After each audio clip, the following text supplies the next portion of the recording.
Welcome back to Attack of the Poison Outputs. Today we're going to be talking about the Wannacry Ransomware attack and how Monero was traced.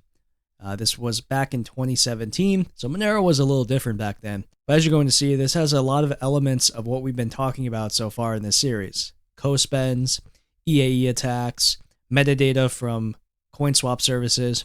So I think this is a really valuable case to learn from as, it combines a lot of the stuff we've talked about, and it, I think, is the first time an EAE attack was actually traced. And there's not really many of these. So this was done by Nick Bax. You can follow him on Twitter. Shout out to him. And let's take a look. So Wannacry 2.0, this was a ransomware attack by this Lazarus group, I believe from North Korea. Basically, they sent out this ransomware, and they got 52 Bitcoins in total or something like that. And then they went to Coinswap them into Monero, and then they Coinswap them back into Bitcoin and Bitcoin Cash, I believe. And when they did that, they gave away a bunch of information. Now, apparently, this information was not public. However, this investigator was able to find these transactions by using a vulnerability in the API by Shapeshift, which was the Coinswap service that was used by the ransomware hackers. And so by using this vulnerability, he was able to actually get a list of all the Monero transactions associated with Lazarus, this ransomware group. I should also note too that Shapeshift, as you can see here, also logged IP addresses and user agents. Who knows what the heck they were also logging, but it should also be noted that this was back in 2017. And that was 7 years ago. Coinswaps were not used as much back then. They're used a hell of a lot more now. So I can assure you that they're logging a lot more than just an IP address and user agent now. These sites are being looked at quite a bit by law enforcement these days, because this is how people are mostly getting Monero. So basically what this guy did is he used an article published by Neutrino, which was some sort of chain analysis company that was later acquired by Coinbase. And what they did is they were able to trace Wannacry's BTC as it was converted to Monero a month earlier in August of 2017. This was a form of obfuscation known as chain hopping, whereby someone tries to obfuscate the source of or destination of cryptocurrency by converting to a privacy cryptocurrency, almost always Monero. Some of the BTC and Monero conversion was done via the cryptocurrency exchange Shapeshift, which at the time did not require users to provide an email or any other personal information, though it appears Shapeshift also logged IP address and user agent data. Using the data from Neutrino's article, as well as the Shapeshift's API, I was able to obtain a list of all the BTC deposits and the corresponding Monero transactions. So yeah, he has a list of the different transactions here. And then he goes on to describe how each transaction has multiple outputs, and these outputs are the stealth addresses, right? And these stealth addresses are later what appear in ring signatures. Again, if you're not really following along, I encourage you to watch the preceding episodes, because this is kind of summarizing things I've talked about, for example, with ring signatures, things like that. So down here, he points out that each of these transactions has these three outputs. He circles these in the amount index, which is interesting. I've never seen anyone do that before. Usually we just circle these stealth addresses, but nonetheless, I think it's the same thing. And then down here, he has a summary of it. So these are the different transactions, and then he logged the outputs associated with each transaction. So he says here, outgoing Monero transactions from Shapeshift. At this point, we believe that at least one transaction output from each transaction in the outputs column went to Lazarus, and one transaction output went to Shapeshift as a change transaction output, right?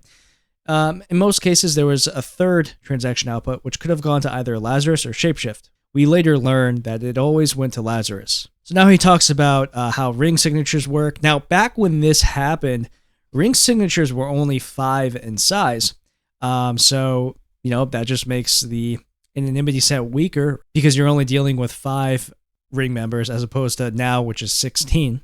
And then what he did is he searched for every transaction, which included flagged transaction outputs as ring members. And he has a sample list of the transactions below. So what he did is he searched for the outputs associated with each of these transactions, and then he found transactions that had those outputs. His code identified 4 transactions which included more than one flagged transaction output in their rings. 3 of these transactions occurred around the same time on August 17th, about 2 weeks after the Bitcoin to Shapeshift Monero transactions on 8/3/17. This analysis utilizes a variation of the previously described output merging heuristic. These transactions could be Shapeshift consolidating transaction outputs, they could be Lazarus spending flagged transaction outputs, or they could be completely unrelated and purely coincidental. In fact, one of the 4 transactions identified was likely an off-target hit. The 3 positive hits are shown in Table 2. All right, so down here, they show, hey, we have a bunch of co-spends together, right? So if you don't know what I'm talking about, watch my video about co-spends because I talk about this. And what they're doing is they're pulling up these transactions and they're saying, hey, we have multiple ring signatures with a poison output. We can now say with a pretty high degree of probability that it has to be the same person. Now down here, he actually gives some napkin math. So I'm going to read this because this is something I actually didn't know about, but it gives a good illustration of how co-spends are a reliable heuristic. So it says decoys are selected from a pool of well over 100,000 outputs. The odds of a specific Lazarus output being selected as a decoy is at most 1 in 100,000. We are monitoring 23 outputs to see if they are spent, so the odds of one of these outputs being selected is at most 23 in 100,000.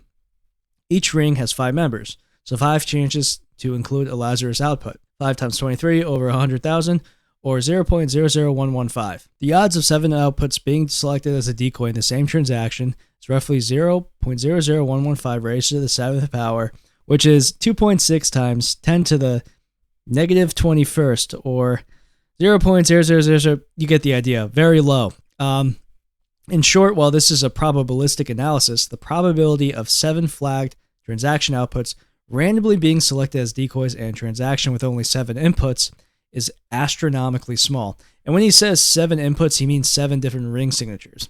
So if you have 7 different ring signatures and each ring signature contains a poison output, the odds of it not being you are this much. So he calls these transactions consolidation transactions. The same thing as the co-spends that we've been talking about, where it could be churning or it could be just sending all the transactions at once. But it's something that you have to be mindful of if you do have a lot of different outputs sitting in your wallet. Because if you combine all of them and they all include a poison output, this can expose your identity. Now, one thing he notes is that the Lazarus consolidation transactions outputted 4 or 8 transaction outputs or stealth addresses, which is definitely weird. So I'm not sure why they were doing this, but that just makes your transaction stick out on the blockchain, because most transactions only have 2 outputs associated with them. In this case, they had 4 or 8, which is very odd. Until November 2019, Shapeshift's API did not use Monero addresses for their API. Instead, they used the now deprecated 32-byte payment IDs. These payment IDs are transparent and easily obtainable on the blockchain. This means that all Monero deposits to Shapeshift, which used a payment ID and their associated withdrawal transactions to a transparent blockchain, were easily obtainable, and this information should be considered exposed. An example of one such deposit transaction API request are shown below with the payment ID highlighted. If queried in Shapeshift's API, it shows that the sender, Lazarus in this example, deposited 60 Monero at Shapeshift and withdrew about 8.55 Bitcoin cash to this address. So here we have the transaction, and in this case, they only sent one ring signature, but that ring signature does include one of the poison outputs associated with the bad guys. And what this guy found is that there were 9 transactions that were linked to Bitcoin Cash, and all 9 of these transactions went to the exact same address. And all 9 of these transactions contained a poison output. So they all got linked to this Wannacry hacker who was attempting to cash out in Bitcoin Cash. Monero deprecated the transparent 32-byte payment IDs, which actually made this even possible using the exploit from Shapeshift's API. And another thing, too, is Monero forced their transactions to use 10 decoys, and now it's 15 decoys compared to the 4 decoys at the time.